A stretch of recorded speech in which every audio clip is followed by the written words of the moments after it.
Indian public higher secondary school के online class में आपका स्वागत है। मैं जितेंद्र सर, क्लास 8 से लेक्चर 6 में आज हम पढ़ेंगे ग्रीडी सेलर, जिसमें हमने लेक्चर 5 में पढ़ा दिया था ऊपर तक। अब लेक्चर 6 में हम पढ़ेंगे आगे से। एक ग्रीडी सेलर के बारे में हम बताया था पहले ही। एक ग्रीडी सेलर का मतलब होता है एक लालची विक्रेता। तो चलिए इस लेसन में देखते हैं। लिखा है रिग्रेटिंग हिज लॉस। रिग्रेटिंग का मतलब होता है पछताकर। रिग्रेटिंग का मतलब क्या हो गया? पछताकर हिज लॉस, अपनी हानि पर, यानी पूरे का अर्थ होगा अपनी हानि पर पछताकर द ग्रीडी सेलर, वह लालची विक्रेता क्राइड, चिल्लाया। अपनी हानि पर पछताकर वह लालची विक्रेता चिल्लाया। क्या चिल्लाता है? ही हैज चीटेड मी।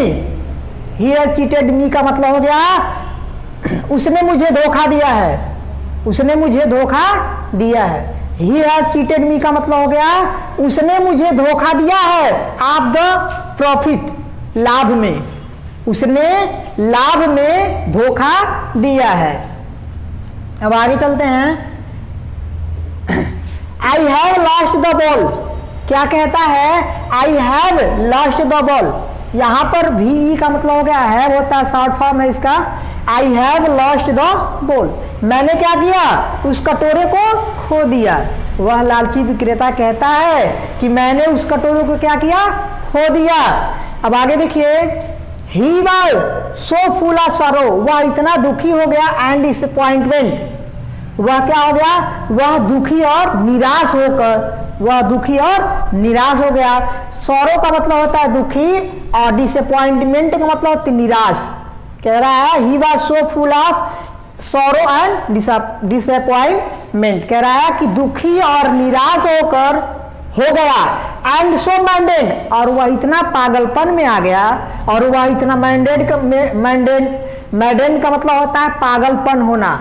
वह इतने पागलपन में आ गया दैट की ही लॉस्ट कमांड हियरसेल्फ, उसने अपने ऊपर से नियंत्रण खो दिया। पूरे का अर्थ होगा वह इतना पागलपन में आ गया या उतना पागलपन हो गया कि उसने क्या किया? अपने ऊपर से नियंत्रण खो दिया। वह लालची विक्रेता क्या करता है? अपने ऊपर से नियंत्रण खो देता है। अब आगे चलिए। लिखा है ही बीट हिज चेस्ट, उसने अपने छाती को, अपने सीने को क्या किया? पीटा। उसने अपने सीने को या छाती को पीटा। थ्रू अवे हिज मनी, अपने धन को फेंक दिया। एंड गुड्स, अपने धन और सामानों को क्या किया? फेंक दिया। यहां पे लिखा है ही बीट हिज चेस्ट, उसने अपनी छाती को पीटा। थ्रू अवे हिज मनी, अपने धन को और सामानों को क्या किया? फेंक दिया। अपने धन, हिज मनी का मतलब होता है अपने धन को, एंड गुड्स मीन्स होता है सामान। उसने अपने धन और सामान को क्या किया? फेंक दिया। टोर हिज क्लोथेस, अपने कपड़े फाड़ दिए। अपने कपड़े क्या किए? फाड़ दिए। फ्रॉम हिज बॉडी, अपने शरीर से जो भी कपड़े थे उसको क्या किया? फाड़ दिया। अपने शरीर से सारे वस्त्रों को, सारे कपड़ों को क्या किया? फाड़ दिया। टोर का मतलब, टीयर का मतलब होता है फाड़ना, और टोर जो है आपका सेकेंड फॉर्म यहाँ पे हुआ है क्योंकि सारी कहानियां जो होती हैं वो ज्यादातर पास्ट में ही चलती हैं। जो भी कहानी होती है किस में चलती है? पास्ट में ही। तो जो भी रूल लगेगा वो पास्ट का ही रूल रखता है, चाहे पास्ट परफेक्ट हो, चाहे पास्ट इंडेफिनिट हो, चाहे कुछ भी हो, लेकिन पास्ट का ही हम इसमें यूज करते हैं। तो क्या लिखा है? टोर हिज क्लोथेज, उसने अपने कपड़ों को फाड़ दिया। फ्रॉम हिज बॉडी, अपने शरीर से, उसने अपने शरीर से अपने कपड़ों को क्या किया? फाड़ दिया। एंड साउटेड, और चिल्लाया। एंड साउटेड, और चिल्लाया। I will have my revenge on the hateful man. कह रहा है कि I will have my revenge, मैं अपना बदला उस धूर्त व्यक्ति से लूंगा। मैं अपना बदला उस धूर्त व्यक्ति से लूंगा। हैटफुल का मतलब धूर्तफुल, या कह सकते हैं धूर्त, या तो कह सकते हैं आप हैटफुल का मतलब होता है धोखेबाज, या कह सकते हैं धूर्त। कह रहा है कि मैं अपना बदला उस धोखेबाज से लूंगा। Why did he interfere with my plans, उसने मेरी योजना में हस्तक्षेप कैसे की? कह रहा है कि सॉरी यहां पर लिखा why did he interfere with my plans, उसने मेरी योजना में दखलंदाजी क्यों की, वह मेरी योजना में दखलंदाजी क्यों की।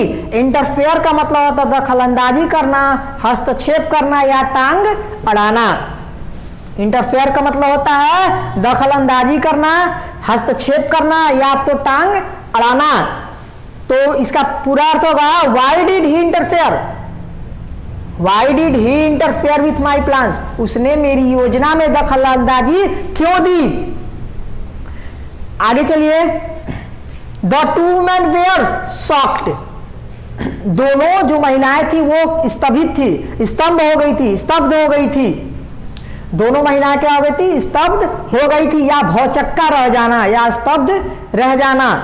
वह दोनों महिलाएं क्या हो गई, स्तब्ध हो गई। टू सी हिज मैडनेस, उसके पागलपन को देखकर, उस व्यापारी के पागलपन को देखकर दोनों महिलाएं भौचक्के में पड़ गई या स्तब्ध रह गई। But could do nothing to stop him, लेकिन वह उसे रोकने के लिए कुछ भी नहीं कर पाई, लेकिन वह उसे रोकने के लिए कुछ भी नहीं कर सकी। यहां पे बट कुड डू नथिंग का मतलब, नथिंग का मतलब कुछ भी नहीं, टू स्टॉप रोकने के लिए, हिम उसे रोकने के लिए उन्होंने कह रहा है कि उसे रोकने के लिए वह कुछ भी नहीं कर सकी, उसे उसके पागलपन को रोकने के लिए वह कुछ भी नहीं कर सकी।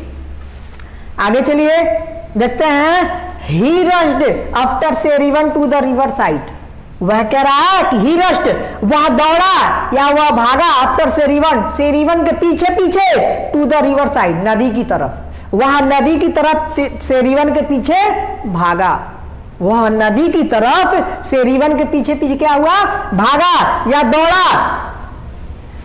आगे लिखा है फाइंडिंग हिम ऑलरेडी, पहले से ही पाकर, क्रॉसिंग पार करते हुए, पहले से ही पार करते हुए पाकर, द रिवर नदी को, ही शाउटेड वह चिल्लाया, डिसेपरेटली निराश होकर, वह डिसेपरेटली का मतलब असहाय होकर चिल्लाया, सॉरी डिसेपरेटली का मतलब होता है असहाय होकर चिल्लाया। फॉर द बोटमैन, उस नाविक को, टू टर्न बैक वापस आने के लिए, उस नाविक को वापस आने के लिए चिल्लाया। तो पूरे का अर्थ क्या होगा, finding him already crossing the river, पहले से ही नदी को पार करते हुए पाकर वह असहाय होकर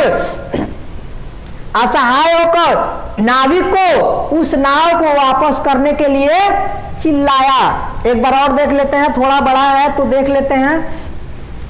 finding him already crossing the river, पहले से ही नदी को पार करते हुए पाकर, ही शाउटेड वह चिल्लाया, डिसेपरेटली निराश होकर वह चिल्लाया। फॉर द बोटमैन नाविक को, टू टर्न बैक वापस आने के लिए, वह वापस आने के लिए असहाय होकर नाविक पर चिल्लाया। अब देखिए, तो हमने बताया था आपको डिसेपरेटली का मतलब होता है असहाय होकर। आगे लिखा है Serivan told the boatman, Serivan told the boatman, Serivan ने उस बोटमैन से कहा, नॉट टू डू सो, ऐसा करने के लिए कहा, ऐसा करने के लिए नहीं कहा। कह रहा है सेरिवन ने उस नाविक को ऐसा करने के लिए न कहा। नॉट टू डू सो का मतलब होता है ऐसा करने के लिए न कहना, ऐसा करने के लिए न करना। आगे लिखा है तो पूरे का अर्थ क्या हुआ, Serivan told the boatman not to do so, Serivan ने उस नाविक को ऐसा करने के लिए नहीं कहा, ऐसा करने के लिए नहीं कहा।